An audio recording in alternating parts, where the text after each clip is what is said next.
As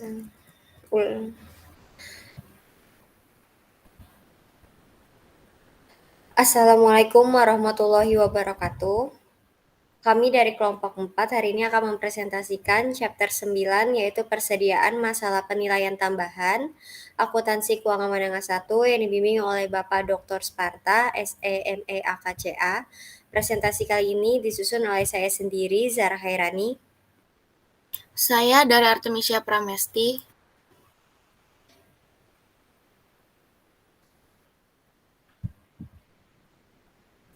Saya Dan Dinar teman Alifia saya Putri. bernama Dinar Alifia.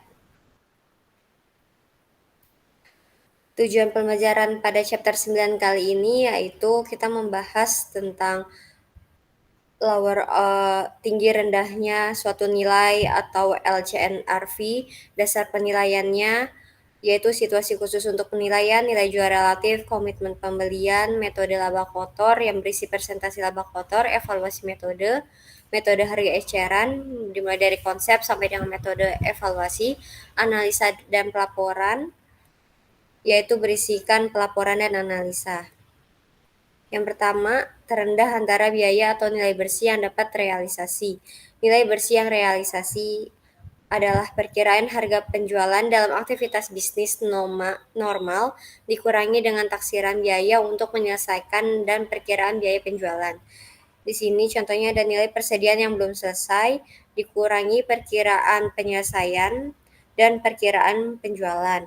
Perkiraan penyelesaiannya 50, perkiraan penjualannya 200, dijumlahin 250. Lalu didapat nilai realisasi bersihnya berasal dari nilai persediaan yang belum selesai 1000 dikurangi perkiraan penyelesaian ditambah penjualan yaitu 250 sebesar 750 nilai realisasi bersihnya. Ilustrasi dari LCNRV yaitu makanan, ada bayam, biayanya 80.000, nilai bersih realisasinya 120.000, nilai persediaan 80.000. Wortel biayanya 100.000, nilai bersih terrealisasinya 110.000, nilai akhir persediaannya 100.000. Buncis potong 50.000, nilai bersih terrealisasinya 40.000, nilai akhir persediaannya nilai akhir persediaan buncis potongnya 40.000. Kacang polong biayanya 90.000, nilai bersih terrealisasinya 72.000 dan nilai akhir persediaannya 72.000. Campuran sayuran biayanya 95.000, nilai bersih terrealisasinya 92.000, nilai akhir persediaannya 92.000 sehingga kalau di total nilai akhir persediaannya itu 384.000. Nilai akhir persediaannya menjadi bayamnya itu biayanya 80.000, dipilih karena lebih rendah dibandingkan nilai bersih terrealisasi. Wortel biaya menjadi kurang 100.000, dipilih karena lebih rendah dibandingkan nilai bersih terrealisasi. Buncis potong nilai bersih terrealisasinya 40.000, dipilih karena lebih rendah dari biaya. Kacang polong nilai bersih terrealisasi 72.000, dipilih karena lebih rendah dari biaya. Campuran sayuran nilai bersih terrealisasi 92.000, dipilih karena lebih rendah dari biaya. Next ada penerapan metode LCNRV. Di sini contohnya ada frozen food, yaitu spinachnya cost-nya 80.000, LCNRV-nya 120.000, individual items-nya 80.000. Wortelnya yang tadi 100.000, LCNRV-nya 110.000, individual items-nya 100.000. Lalu ada cut beans-nya biayanya 50.000, LCNRV-nya 40.000, individual items-nya 40.000. Total frozen-nya cost-nya 230.000, LCNRV 270.000, major groups-nya 230.000. Lalu di sini ada piece-nya yaitu 90.000 biayanya, LCNRV-nya 72.000, individual items-nya 72.000. Lalu ada vegetable campurannya biayanya 95.000, LCNRV-nya 92.000, individual itemnya 92.000.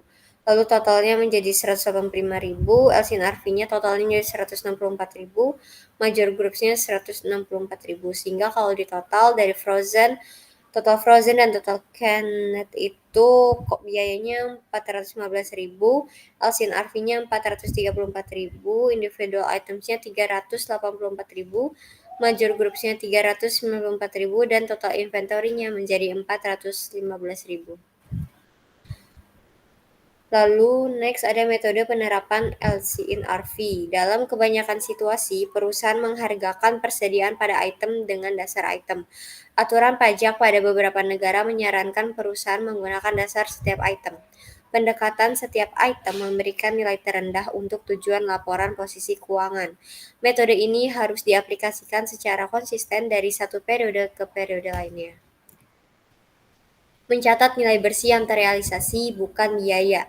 Di sini contohnya beban pokok penjualan sebelum di-adjusting ke NRV 108.000, persediaan akhir biayanya 82.000, persediaan akhir yaitu di NRV-nya 70.000, sehingga jurnal untuk metode kerugiannya yaitu kerugian karena penurunan NRV terhadap persediaan sebesar 12.000.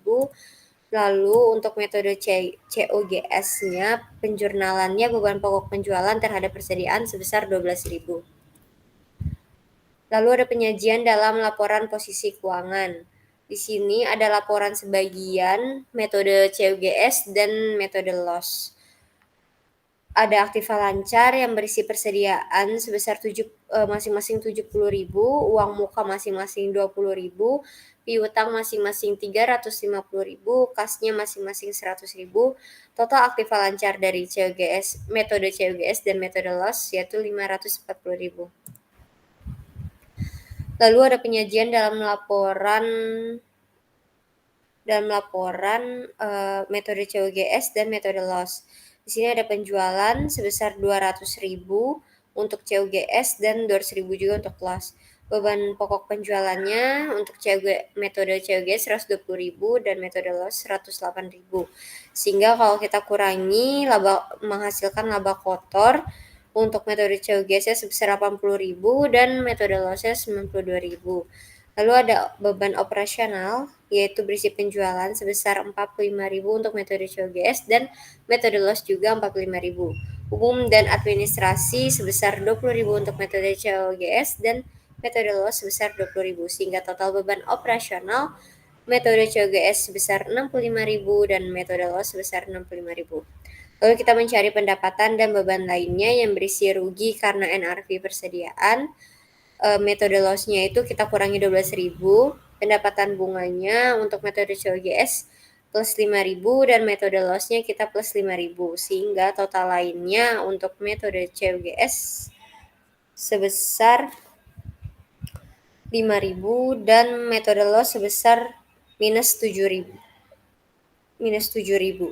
Pendapatan dari operasional untuk metode COGS sebesar 20.000, metode loss 20.000. Beban pajak penghasilan untuk metode COGS 6.000 dan metode loss 6.000. Sehingga pendapatan bersih kita dapat untuk metode COGS sebesar 14.000 dan metode loss juga 14.000. Next ada penggunaan penyisihan sebagai ganti mengkredit rekening persediaan untuk penyesuaian nilai bersih yang dapat terrealisasi. Perusahaan pada umumnya menggunakan rekening penyisihan. Kalau kita menggunakan metode loss, penjurnalannya menjadi kerugian karena penurunan NRV terhadap penyisihan untuk mengurangi persediaan NRV sebesar 12.000. Lalu penyajian dalam laporan posisi keuangan, laporan sebagian untuk metode COGS dan metode loss, aktiva lancar, ada persediaan metode COGS 70.000 dan metode loss-nya 82.000. Penyisihan untuk pengurangan persediaannya, metode loss kita kurangi 12.000, persediaan pada NRV sehingga menjadi metode loss-nya 70.000. Uang muka untuk metode COGS 20.000, metode loss 20.000, piutang sama-sama 350.000, kasnya juga sama-sama 100.000, sehingga total aktiva lancar dari metode COGS dan metode loss ada 540.000. Pemulihan kerugian atas persediaan, yaitu jumlah catatan penurunan dibatalkan. Pembatalan terbatas pada jumlah asli penurunan yang tercatat. Melanjutkan contoh Ricardo, diasumsikan nilai bersih yang terrealisasi meningkat menjadi $74.000. dari peningkatan $4.000. Ricardo membuat catatan di bawah ini menggunakan metode kerugian. Jurnalnya menjadi penyisihan untuk mengurangi persediaan NRV terhadap pemulihan kerugian atas persediaan sebesar 4.000, yaitu peningkatannya. Lalu ada situasi penilaian khusus. Yang pertama ada berangkat dari aturan LCNRV dapat dibenarkan dalam situasi ketika ada 3. Yang pertama, sulit untuk menentukan biaya. Kedua, item dapat segera dipasarkan pada harga pasar yang berlaku dan unit dari produk dapat dipertukarkan. Lalu dua situasi umum di mana NRV adalah aturan umum untuk menilai persediaan ada 2. Yang pertama ketika aset pertanian, yang kedua komoditas yang dimiliki oleh pedagang broker. Yang pertama ada persediaan pertanian. Aset biologis diklasifikasikan sebagai aset tidak lancar adalah hewan yang hidup atau tanaman seperti domba, sapi, pohon buah-buahan, atau tanaman kapas. Aset biologis diukur pada pengakuan awal dan pada setiap akhir periode pelaporan pada nilai wajar dikurangi biaya penjualan atau NRV. Perusahaan mencatat untung dan rugi karena perubahan dalam NRV dari aset biologis dalam pendapatan ketika itu muncul. Nah, masih persediaan pertanian. Hasil pertanian adalah produk yang dihasilkan aset biologis seperti wool dari lembu, susu dari kerbau, memetik buah dari pohon buah atau kapas dari pohon kapas. Hasil pertanian diukur dengan nilai wajar dikurangi biaya penjualan atau NRV pada titik panen. Setelah panen, pada NRV menjadi biaya. Nah, next, dasar penilaian. Diasumsikan Bancroft Dairy menghasilkan susu untuk dijual ke daerah pembuat keju. Bancroft memulai beroperasi pada tanggal 1 Januari 2011 dengan membeli 420 ekor sapi perah seharga €460.000.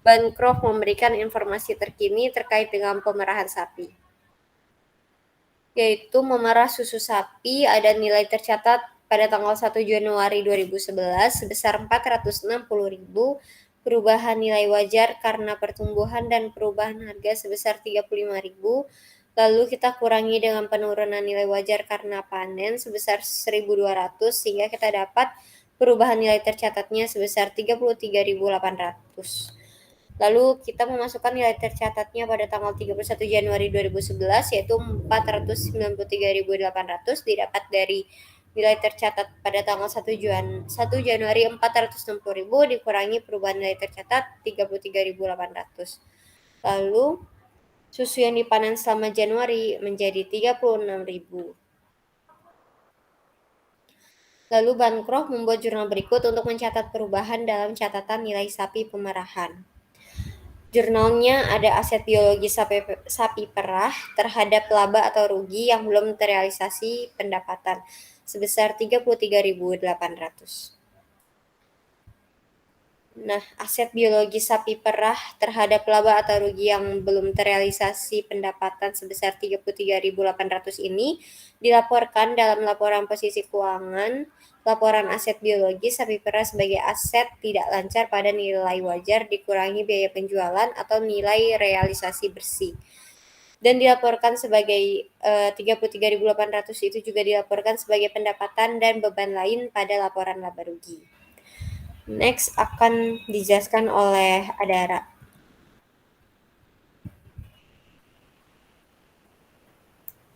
Selanjutnya dasar penilaian. Ilustrasi. Bancroft membuat ringkasan jurnal berikut untuk mencatat susu yang dipanen untuk bulan Januari.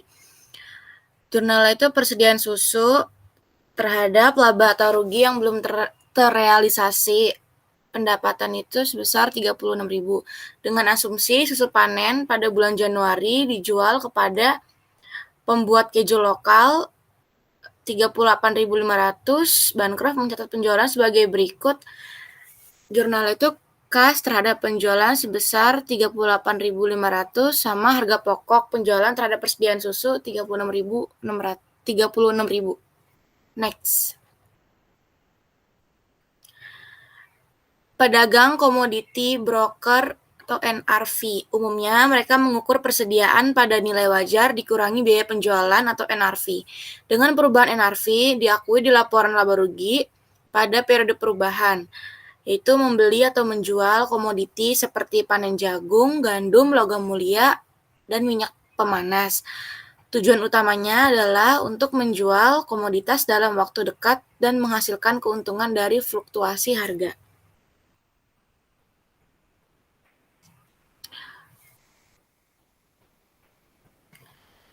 Penilaian dengan menggunakan nilai jual relatif. Suatu masalah khusus timbul jika suatu kelompok yang terdiri dari unit-unit yang berbeda dibeli dengan suatu harga sekaligus. Disebut dengan pembelian sekeranjang. Next.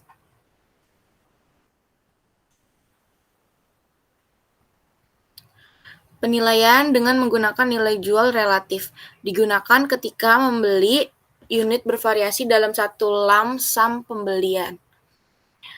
9.6 Larsey Realty Corporation membeli sebidang tanah yang tidak digarap untuk $55.000.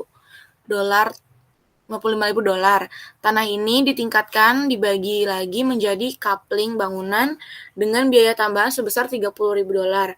Coupling bangunan ini semua dengan ukuran yang sama, tetapi karena perbedaan lokasi yang ditawarkan dijual dengan harga yang berbeda sebagai berikut. Beban usaha yang dialokasikan untuk proyek ini berjumlah $18.200. Instruksi hitung laba bersih direalisasikan pada operasi ini sampai saat ini. Grup 1 itu no of lots-nya 9, price per lot-nya 3.000, terus lots unsold at year end-nya itu 5. Grup 2 itu of lots-nya 15, terus price per lot-nya 4.000, lots unsold at year-nya itu 7. Terus grup 3 itu of lots-nya 19, price per lot-nya 2.000, lots unsold at year-nya itu 2. Next.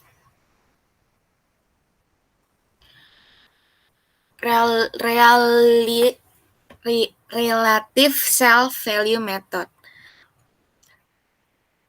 LP1 no couplingnya itu 9, terus harga per couplingnya 3.000, terus dikali jadi harga penjualan 27.000. Harga penjualan relatifnya itu 27.000 dibagi 125.000 dikali total biaya 85.000 sama dengan 18.360. Jadi biaya per couplingnya itu 2.040. Terus yang kedua itu no couplingnya itu 15, harga per couplingnya 4.000, harga terus dikali jadi harga penjualan 60.000, harga penjualan relatifnya 60.000 dibagi 125.000 dikali total biayanya 85.000 sama dengan biaya alokasinya itu 40.800. Jadi biaya per couplingnya itu 2.720. Yang ketiga itu no couplingnya 19 dikali harga per couplingnya 2.000. Jadi harga penjualannya itu 38.000. Harga penjualan relatif dibagi sama 125.000 dikali total biaya 85.000. Biaya alokasinya itu sama dengan 25.840. Jadi harga per couplingnya 1.360. Jadi harga penjualan itu totalnya semua 125.000, sedangkan biaya alokasinya sama dengan 85.000. Terus coupling terjual itu kelompok 1 itu coupling terjualnya 4, harga per couplingnya 3.000, total penjualan 12.000. Biaya per couplingnya itu 2.040, total HPP-nya 8.160. Terus kelompok 2 itu coupling terjual 8, harga per couplingnya 4.000, total penjualannya 32.000, biaya per couplingnya 2.720, total HPP-nya itu 21.760. Kelompok 3 itu harga coupling terjual itu 17, harga per couplingnya 2.000, total penjualannya 34.000, biaya per couplingnya 1.360, total HPP-nya itu 23.120. Jadi total penjualannya itu 78.000 sama total HPP-nya itu 53.040. Perhitungan pendapatan bersihnya itu jadi penjualannya 78.000 HPP-nya 53.040 dikurang jadi laba kotor 24.960, biayanya itu kan 18.200. Jadi pendapatan bersihnya itu 6.760. Next. Komitmen pembelian suatu masalah khusus. Umumnya penjualan mempertahankan nama pada barang dagangnya. Pembeli tidak mengakui aset atau kewajiban. Terus jika material pembeli harus mengungkapkan rincian kontrak dalam catatan. Jika harga kontrak lebih besar dari harga pasar dan pembeli menduga bahwa kerugian akan terjadi ketika pembelian, pembeli harus mengakui kewajiban dan kerugian yang sesuai dalam periode di mana penurunan seperti harga pasar berlangsung. Next.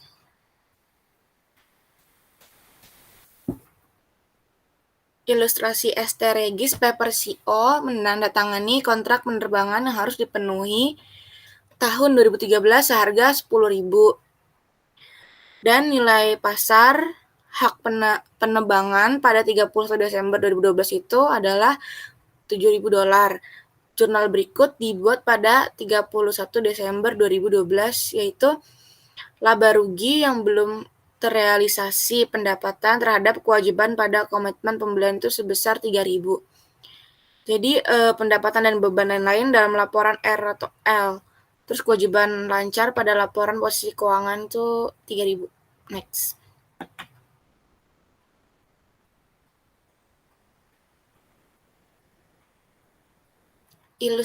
Ilustrasi ketika ST Regis menebang kayu dengan biaya $10 juta akan membuat jurnal berikut.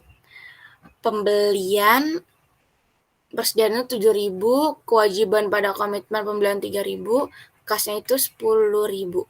Asumsikan pemerintah mengizinkan ST Regis untuk mengurangi harga kontrak dan oleh karena itu komitmennya dengan $1.000.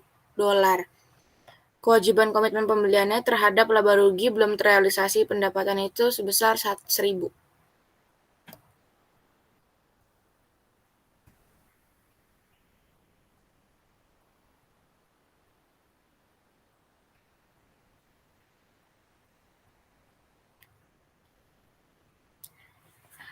Selanjutnya, metode laba kotor dari estimasi persediaan. Ukuran pengganti untuk perkiraan persediaan bergantung pada 3 asumsi. Yang pertama, persediaan awal ditambah total pembelian barang sama dengan diperhitungkan. Yang kedua itu, barang yang tidak dijual harus berada di tangan. Yang ketiga, penjualan dikurangi biaya pengurangan dari jumlah persediaan awal ditambah pembelian sama dengan persediaan akhir. Next. Metode laba kotor, ilustrasi. Cetus Corp memiliki persediaan awal sebesar 60.000 dan membeli sebesar 200.000 pada harga pokok. Penjualan pada harga jual berjumlah 280.000. Laba kotor pada harga jual adalah 30%. Cetus menggunakan metode laba kotor sebagai berikut. Persediaan awal pada harga pokok 60.000. Pembelian pada harga pokok 200.000. Barang tersedia pada harga pokok itu jadi 260.000. Penjualan pada harga jual 280.000. Dikurangi margin kotor itu 30% dari 280.000 jadi 84.000. Penjualan pada harga pokok itu 196. Terus taksiran persediaan pada harga pokok itu 260 dikurang 196 jadi 64.000. Next. Perhitungan persentase laba kotor. Jadi laba kotor pada harga jual ditentukan 20%. Persentase markup pada biayanya 0,20 dibagi 1 dikurang 0,20 sama dengan 25%. Laba kotor pada harga jual ditentukan 25%. Persentase markup pada biayanya itu 0,25 dibagi 1,0,25 sama dengan 33,3333%. Terus laba kotor pada harga jual 0,25 dibagi 1,025 sama dengan 20%. Itu kalau persentase markup pada biaya ditentukan 25%. Kalau ditentukan 50% itu 0,50 dibagi 1 dikurang 0,50 sama dengan 33,33%. Next.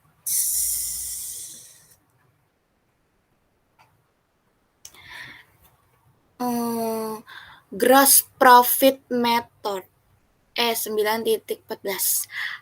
Astari perusahaan menggunakan metode laba kotor untuk memperkirakan persediaan untuk tujuan pelaporan bulanan. Berikut ini adalah informasi untuk bulan Mei.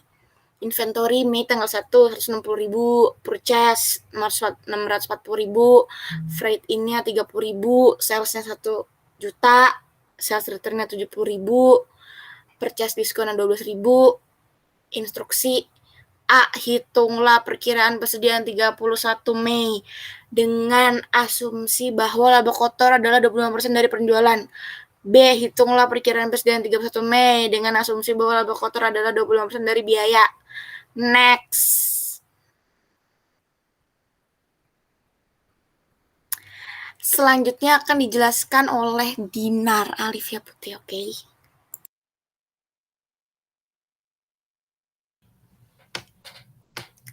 Selanjutnya solusinya dari E914. Yang pertama yang A. Perkiraan persediaan 31 Mei dengan asumsi bahwa laba kotor adalah 25% penjualan. Pertama itu ada persediaan di 1 Mei yaitu sebesar 160.000. Di pembelian itu kotor pada biaya itu sebesar 640.000. Kemudian diskon pembelian yang sebesar 12.000, kemudian ongkos angkut sebesar 30.000.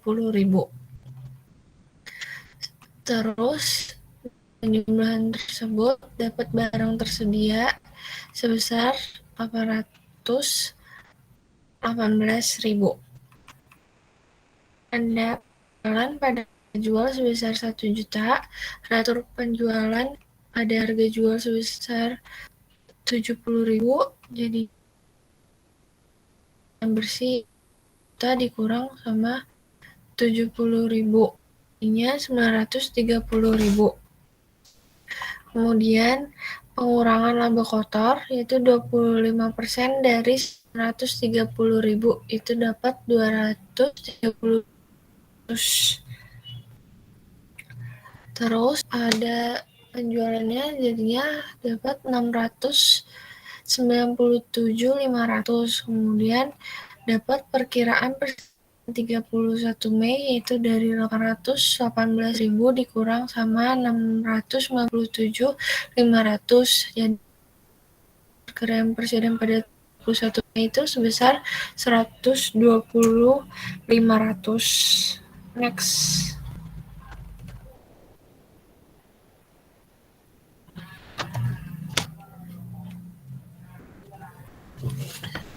Selanjutnya B. Hitunglah perkiraan persediaan 31 Mei dengan asumsi bahwa laba kotor adalah 25% dari biaya.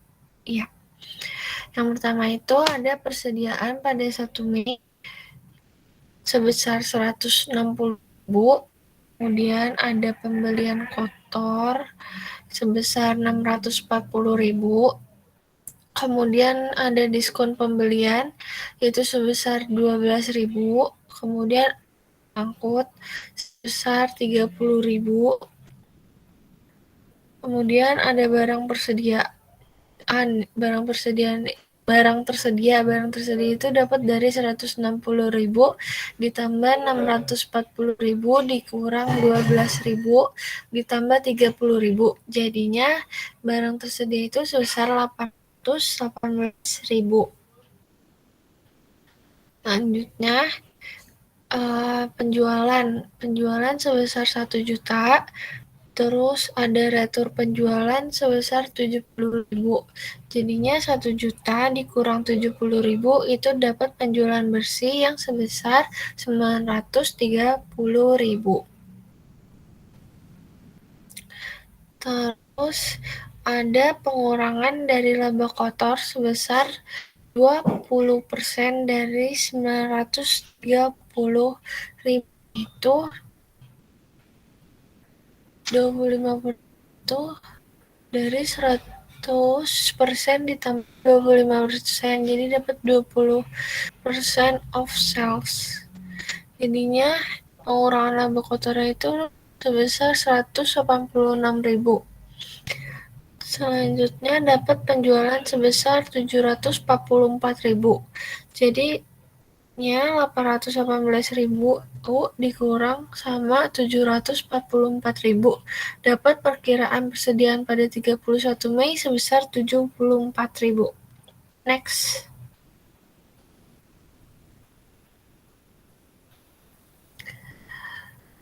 Kemudian ada metode persediaan eceran yang digunakan oleh pengecer untuk menilai persediaan tanpa perhitungan fisik dengan mengubah harga eceran biaya. Nah, mensyaratkannya pengeceran untuk tetap. Yang pertama, total biaya dan nilai eceran barang yang dibeli. Yang kedua, total biaya nilai eceran dari barang yang tersedia untuk dijual. Yang ketiga, penjualan periode berjalan.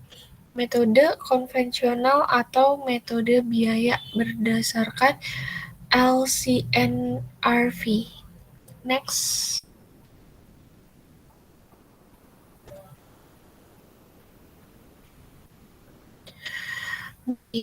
Retail Inventory Method. Ada problem 9.9 Fouke Ing menggunakan metode persediaan eceran untuk memperoleh persediaan akhir untuk laporan keuangan.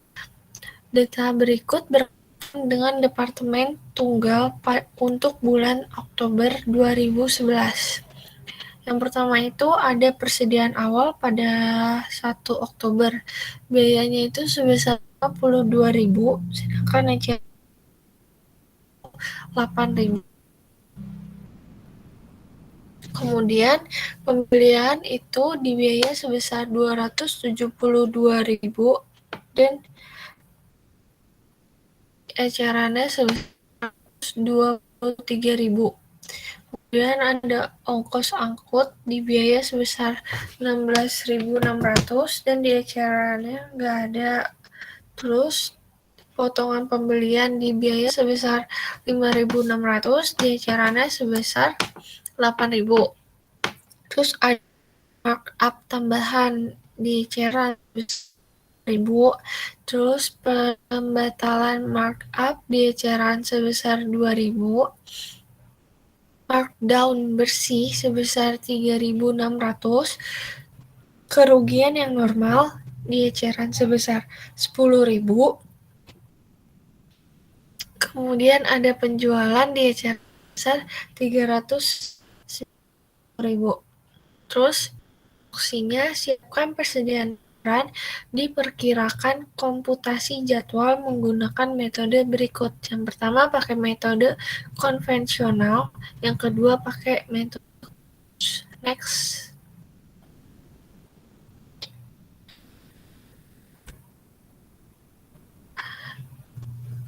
Nah, yang pertama itu pakai metode konvensional atau conventional method. Yang pertama ada persediaan awal. Persediaan awalnya itu tadi di biaya ada 52.000, sedangkan di ecerannya ada 78.000. Terus di pembeliannya tadi di biaya ada 272.000, di ecerannya ada 423.000. Terus ongkos angkutnya itu di biaya ada 16.600. Terus di potongan pembeliannya itu di biaya ada sebesar 5.600. Terus di ecerannya Terus markup bersihnya itu ada di eceran sebesar 7.000. Nah, jadinya di biaya itu untuk penambahan tahun berjalannya itu dari 52.000 ditambah 272.000 ditambah 16.000 dikurang sama 5.600. Jadinya dapat 283.000. Sedangkan kalau di acara itu buat penambahan tahun berjalan itu 78.000 ditambah 423.000 dikurang 8.000 ditambah 7.000. Jadinya dapat 422.000. Terus ada barang tersedia untuk dijual di biaya sebesar 335.000, sedangkan di eceran 500.000. Markdown bersihnya itu di eceran sebesar 3.600, kerugian normal di eceran sebesar 10.000, penjualan di eceran sebesar 360.000. Jadinya persediaan akhir pada eceran itu dari 422.000 ditambah sama 500.000 markdown bersih, terus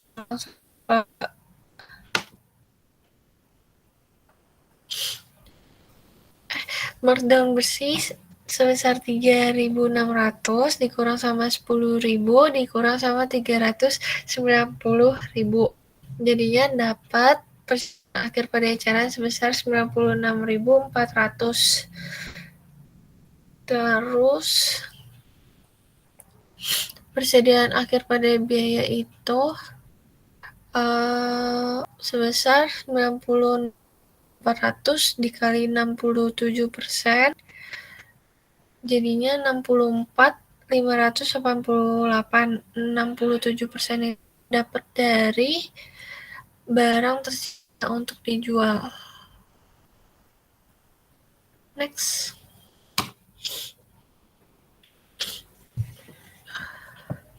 Kemudian melalui cost method. Yang pertama ada awal di biaya sebesar 52.000, dana sebesar 78.000. Terus pembelian di biaya sebesar 272.000 di sebesar 423.000. Kemudian ada ongkos angkut di biaya sebesar 16.600. Kemudian potongan pembelian sebesar 5.600 di biaya dan 8.000 di eceran. Kemudian markdown di eceran sebesar 3.600. Terus markup bersih sebesar 7.000 di eceran. Kemudian jadinya penambahan tahun berjalan pada biaya itu dapat dari 22.000 ditambah 272.000 ditambah 16.600 dikurang sama 5.600, jadinya 283.000. Sedangkan di eceran itu 78.000 tambah 423.000 dikurang sama 8.000 dikurang 3.600 ditambah 7.000, jadinya penambahan tahun berjalan pada eceran itu sebesar 418.400. Kemudian barang yang terjual biaya itu sebesar 330, eceran sebesar 490.400. Kemudian kerugian normalnya di eceran sebelumnya barang tersedia untuk dijual di baik ke eceran persen itu jadinya 67,9. Kemudian kerugian normal di eceran sebesar 10.000, terus penjualan di eceran sebesar 390.000. Jadinya persediaan akhir pada eceran itu sebesar 96.400. Persediaan akhir pada biaya itu 96.400 dikali sama baik ke eceran persen itu yang 67,49, jadi 65.060. Next.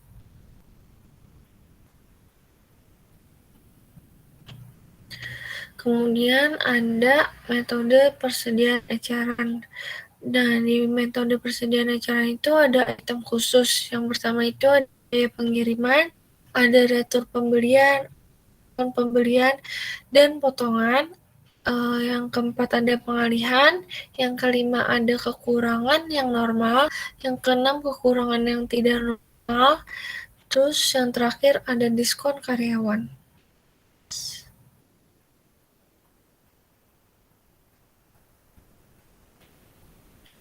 Retail Inventory Method, Special Item. Nah, di sini Extreme Sport April. Nah, yang pertama itu ada persediaan awal. Biaya sebesar 1.000, sedangkan DCR-nya sebesar 1.800. Terus kemudian ada pembelian, biaya sebesar 30, DCR sebesar 60.000. Kemudian ada ongkos angkut sebesar 600 di biaya. Kemudian ada potongan pembelian di biaya sebesar 1.500, sedangkan DCR sebesar 3.000. Jadinya totalnya itu di biaya 3.100, sedangkan di eceran itu 58.800. Kemudian ada net markups di eceran sebesar 9.000. Kemudian ada kerusakan normal di biaya sebesar 1.000 dan di eceran sebesar 2.000. Kemudian totalnya di biaya itu sebesar 28.900, sedangkan di eceran sebesar 65.800. Kemudian terdapat pengurang yaitu ada net markdown di eceran sebesar 1.400. Terus penjualan ada penjualan sebesar 36.000, ada potongan penjualan sebesar 900, jadinya 35.100. Kemudian ada diskon karyawan sebesar 800. Terus kemudian ada kerusakan normal sebesar 1.300. Jadinya total di eceran itu ada 27.200. Baik rasio ecerannya itu 28.800 dibagi 65.800 dapat 43,9. Jadinya persediaan akhir pada LCNRV-nya itu 43,9 kali sama 2.200, jadi hasilnya 12.946,50. Next.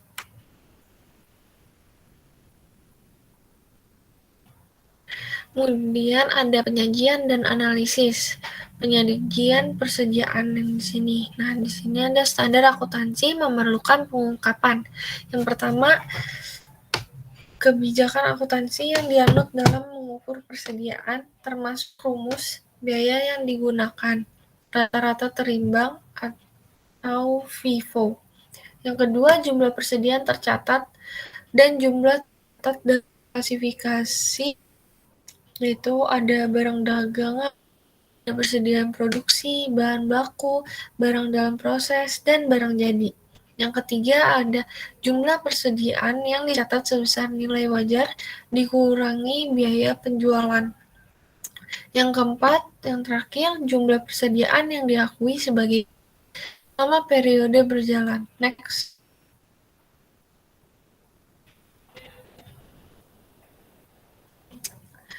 Selanjutnya yang kelima, jumlah setiap penurunan persediaan yang diakui sebagai beban dalam periode berjalan dan jumlah setiap penurunan pengembalian diakui sebagai pengurang beban pada periode berjalan. Yang keenam, keadaan atau peristiwa yang menyebabkan penurunan persediaan. Yang ketujuh, ada jumlah tercatat persediaan dijadikan jaminan untuk kewajiban jika ada.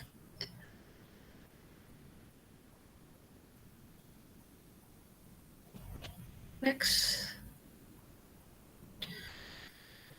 Kemudian ada analisis persediaan. Rasio yang umum digunakan dalam pengelolaan Dan evaluasi tingkat persediaan adalah perputaran persediaan dan rata-rata hari untuk menjual persediaan. Next.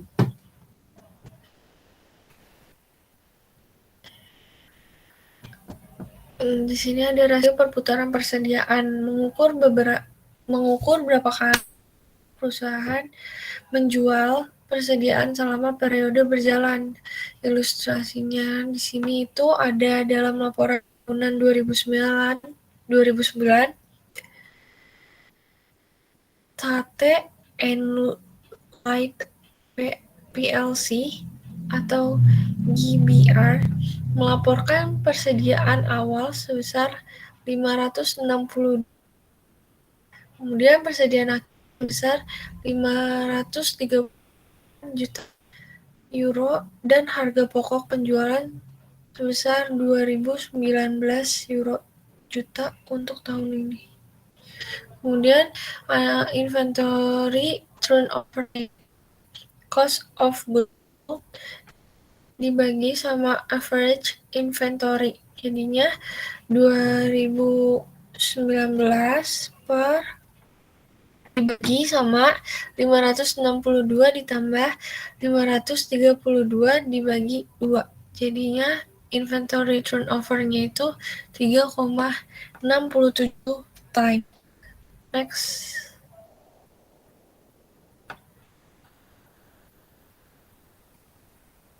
Rata-rata hari untuk menjual persediaan.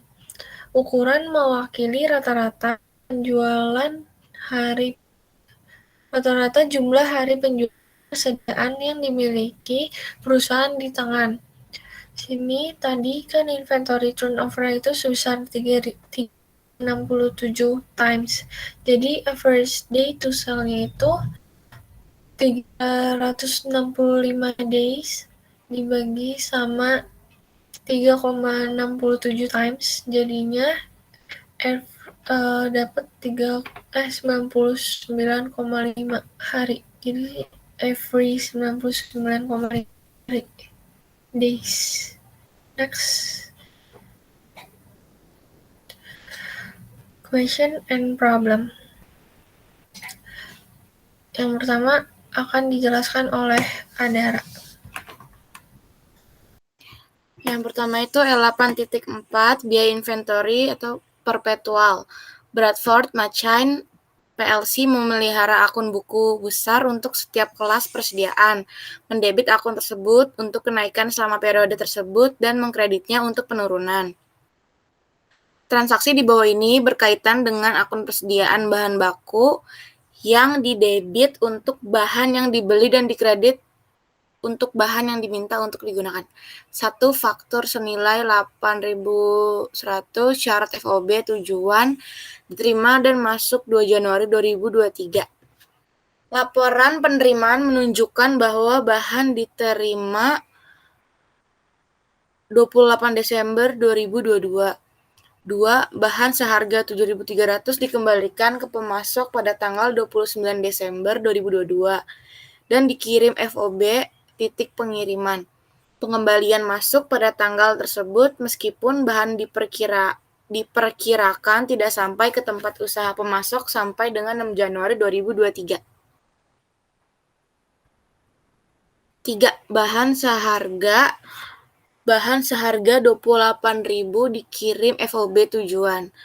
Tidak dicatat pada tanggal 31 Desember 2022 karena mereka berada di gerbong kereta di sisi perusahaan pada tanggal itu dan belum diturunkan.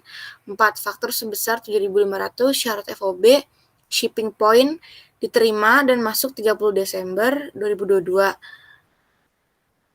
Laporan penerimaan menunjukkan bahwa bahan diterima 4 Januari 2023 dan bill of lading menunjukkan bahwa mereka dikirim 2 Januari 2023. 5. Bahan seharga 19.800 telah diterima pada tanggal 30 Desember 2022, tetapi tidak ada entry yang dibuat untuk mereka karena mereka dipesan dengan pengiriman yang ditentukan tidak lebih awal dari 10 Januari 2023. Next. Instruksi. Buatlah ayat jurnal umum koreksi yang dipersyaratkan pada 31 Desember 2022 dengan asumsi bahwa buku-buku tersebut belum ditutup. 1. Raw material inventory terhadap account payable sebesar 8.100. Yang kedua, raw material inventory terhadap account payable sebesar 28.000. Nomor ketiga, no adjustment necessary. Nomor 4, account payable terhadap raw material inventory 7.500. Yang kelima, raw material inventory terhadap account payable 19.800.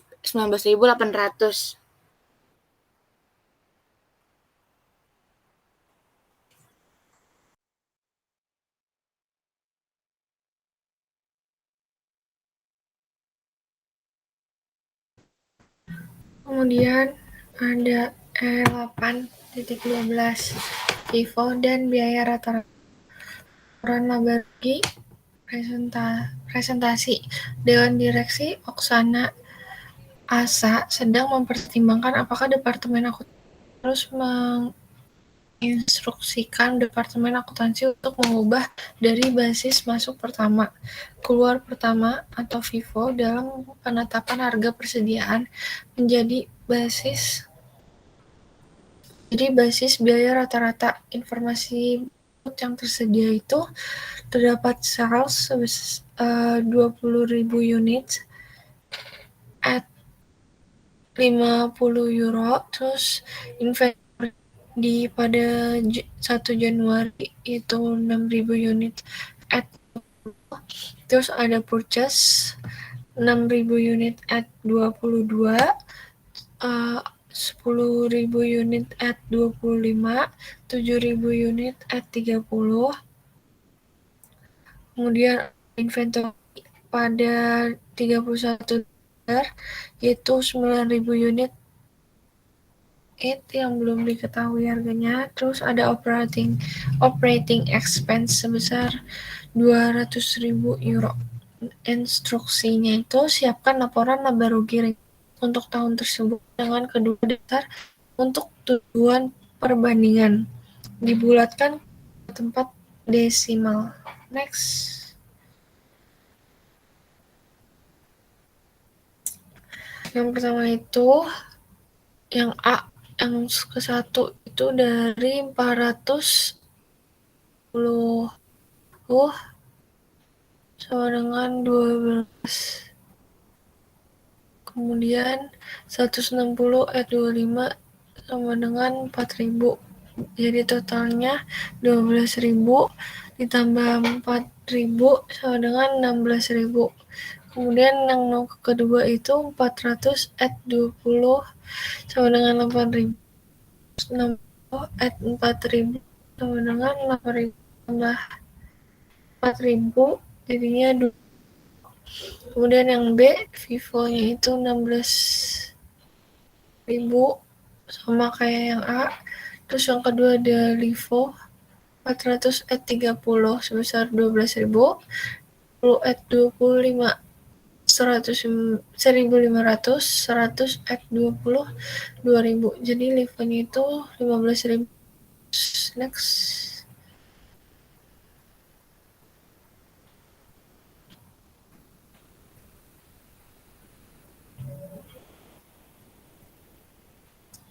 Selanjutnya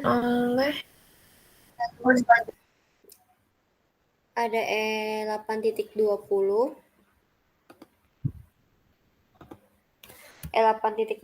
FIFO dan LIFO berkala dan abadi. Berikut ini adalah catatan transaksi Cannondale Company untuk Boston Teapots selama bulan Mei 2022. Pada tanggal 1 Mei, balance 400 unit itu harganya $20.000 setiap 400 unit.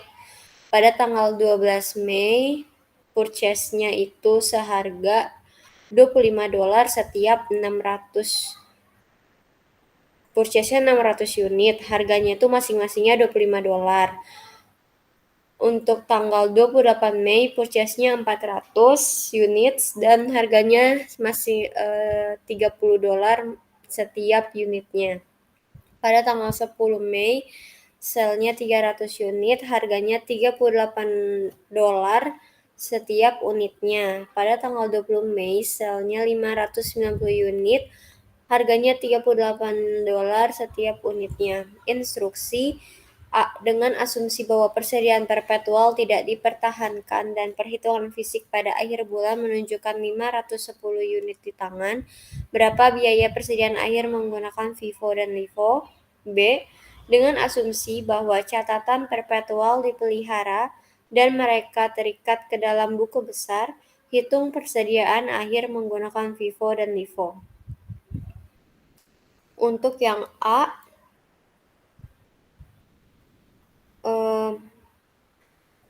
biaya persediaan akhir menggunakan metode FIFO dan LIFO dengan perhitungan fisik pada akhir bulan menunjukkan 510 unit di tangan. Yang pertama, kita mencari 400 unit dikali $30 sebesar $12.000. Lalu 160 unit kita kalikan dengan setiap harganya $25.000 menjadi 4.000, lalu kita jumlahkan menjadi $16.000. Lalu yang kedua, 400 unit kita kalikan dengan $20 seharga $8.000. Lalu 160 unit kita kalikan dengan $25, harganya 4.000. Lalu kita jumlahkan menghasilkan $12.000. Lalu untuk jawaban yang B, FIFO-nya itu $16.000 sama dengan yang A. Lalu LIFO-nya itu 400 dikali 30 sama dengan $12.000. 60 kali 25 sama dengan $1.500. 100 kali 20 sama dengan $2.000 menjadi $15.500. Lalu untuk yang P 8.5, hitung FIFO dan biaya rata-rata. Beberapa informasi yang ditemukan pada kartu inventaris detail untuk Cheng Ltd. Untuk bulan pertama operasi adalah sebagai berikut. Jumlah dalam ribuan. Di sini pada tanggal 2 Januari unitnya 1.200, biaya unitnya sebesar 3 yen, lalu balance-nya 1.200. Pada tanggal 7 Januari, issued of units-nya 700, balance of units-nya 500. Pada tanggal 10 Januari, number of units-nya itu 600, unit cost-nya 3,20, balance of unit-nya 1.100. Pada tanggal 13 Januari, issued of units-nya itu 500, balance of unit-nya 600. Pada tanggal 18 Januari, number of units-nya itu 1.000, unit of cost-nya 3,30, issued of units-nya 300, balance of units-nya 1.300. Pada tanggal 20 Januari, issued of units-nya 1.100, balance of unit-nya 200. Pada tanggal 23 Januari, number of units-nya 1.300, unit cost-nya 3,40, balance of units-nya 1.500. Pada tanggal 26 Januari, issued of units-nya 800, balance of unit-nya 700. Pada tanggal 28 Januari, number of units-nya 1.600, unit cost-nya 3,50, balance number of units-nya 2.300. Pada tanggal 31 Januari, issued of units-nya 1.300, balance number of units-nya 1.000.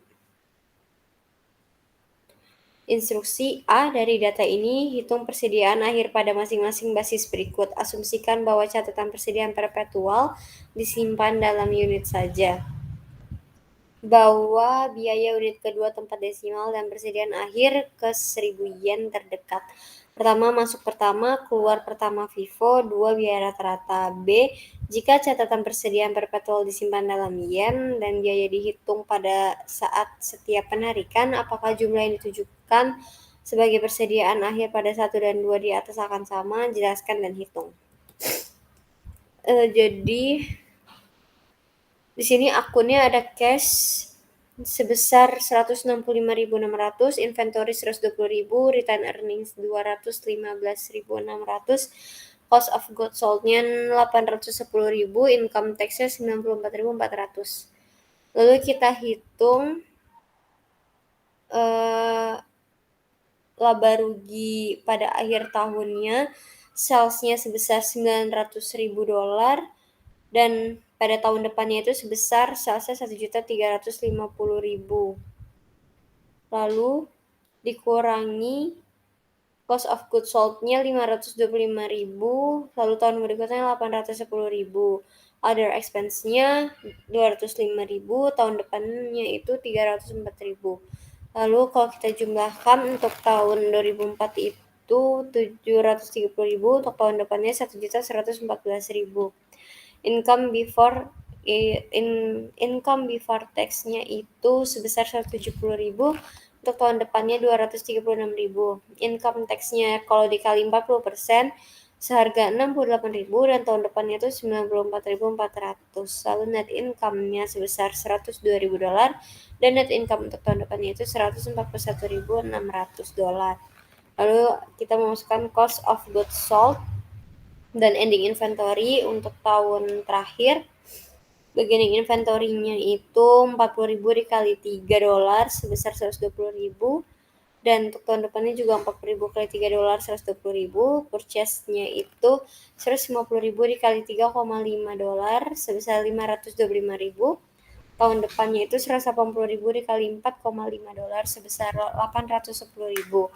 Lalu cost of goods available-nya itu menjadi 645.000 kita tambahkan, dan tahun depannya itu cost of goods available-nya 930.000.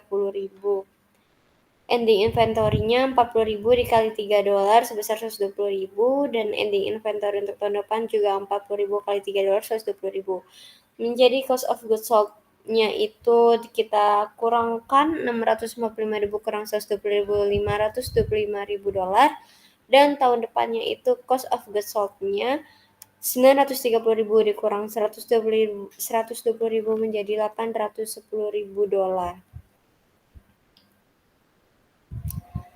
Lalu determination of cash di income tax under FIFO-nya itu 76.000. Lalu tahun depannya itu 110.400. Income tax as calculate under LIFO-nya itu 68.000, dan tahun depannya itu 94.400. Increase in cash-nya menjadi 8.000 dan tahun depannya itu 16.000. Lalu kita mengadjust cash-nya itu pada tahun depan. Untuk tahun 2004 sebelumnya tax yang berbeda, total increase in cash-nya 8.000. Lalu total increase tahun depannya itu 24.000 karena kita mengurangi cash dan adjust cash-nya di tahun sebelumnya. Maksudnya ditambahkan. Lalu cash balance under LIFO-nya kita dapat 130.000 dan tahun depannya 141.600. Lalu kita jumlahkan cash balance under LIFO-nya 130.000 dan tahun depannya 165.600. Lalu determination of retained earnings itu ada net income under FIFO 114.000 dan tahun depannya itu 165.600, net income under LIFO-nya 102.000 dan tahun depannya itu 141.600. Untuk reduction in return earnings-nya itu menjadi 12.000 kita kurangkan, dan tahun depannya itu 24.000 berasal dari 165.600 dikurangi 141.600.